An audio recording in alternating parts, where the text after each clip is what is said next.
So we're trying something new today. I'm going to try out a San Mai weld.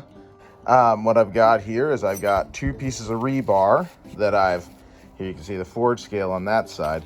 I've heated them up and flattened them out and then cleaned off at least one side using my angle grinder. And then I've cut and cleaned a piece of my 1084 flat stock here. And I'm going to sandwich them together and weld them with my welder, and then forge weld these together. You get it super hot and then pound on them, and that makes them stick together, hopefully, in a perfect world. What this does is the mild steel on the outside of the blade allows it to be stronger, and you also get a cool line on it when you acid etch it, which is something that I'll try out for this one. Just have to buy acid. Meanwhile, I've got flux cooking in my tempering oven, aka toaster oven, so that I can use that to weld this to forge weld this together as well. So I forgot to record the actual welding.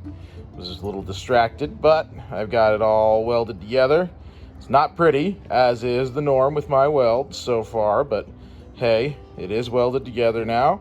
And I also did something I've wanted to do for a while I had the welder out, and I welded on a piece of rebar as a work stick so that I don't have to grab it with tongs. I can just hold on to this piece of rebar, which is pretty handy. Meanwhile, the flux is still cooking. Flux is borax. It's regular 20 mule team borax, but you want it to be anhydrous borax, so you cook out whatever water is in there. What flux does is it cleans out the inside of your forge welds and lets them stick together better. So we'll see how it works when I get to the welding.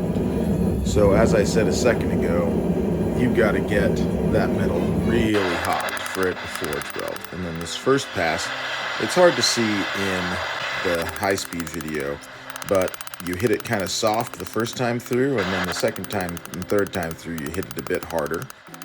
It appears to have welded, which is exciting. So now I start drawing it out.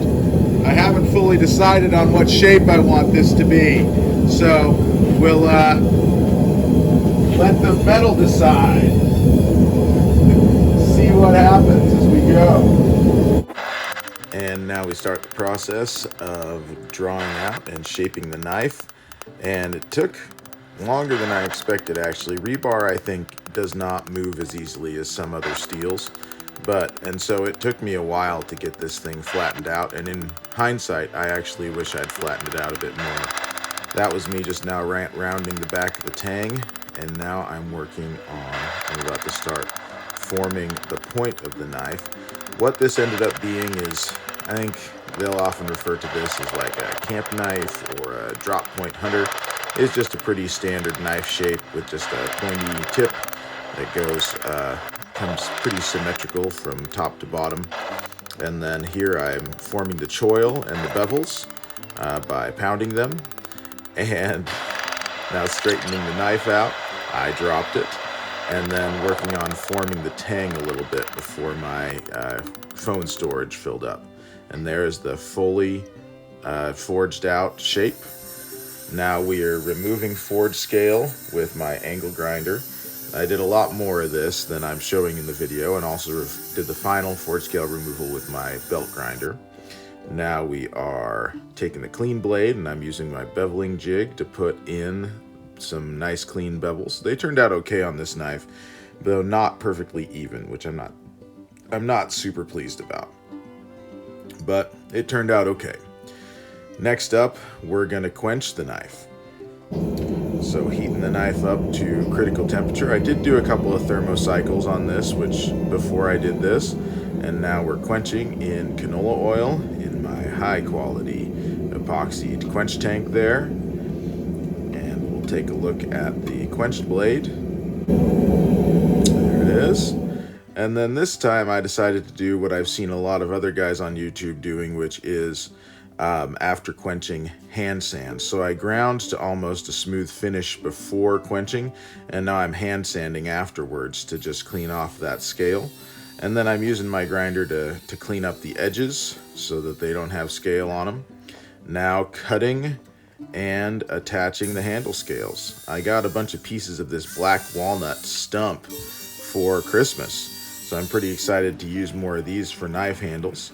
Hand sanding the end grain there that goes at the front because it's harder to get at that once you glue on the scales, and then gluing up the handle with those brass pins.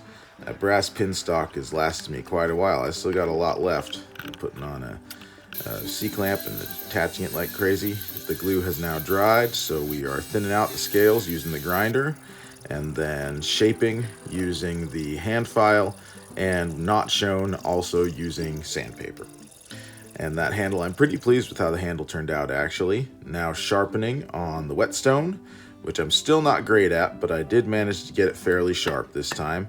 Now we're testing. So chopping into a 2x4 and also, still chopping. I guess I wanted to leave a bunch of this in. And then splitting a piece of mesquite by pounding it through also with that same 2x4 that I chopped because that's what I had handy. And then testing the sharpness of the blade. The knife is finished, so just wanted to show it off a little bit. And I wanted to point out I did etch it. I wanted to make the San Mai show up, but unfortunately that didn't really work. I've found some reasons why, but what it did do was it etched the rebar, which apparently when you etch rebar, it's pretty common for it to do this kind of pattern. It's kind of swirly, kind of splotchy, which is kind of cool because rebar is made out of inconsistent steel, so there's all kinds of steels in there. If I try San Mai again, I'll use something else. So that's the knife, and I think it turned out pretty cool.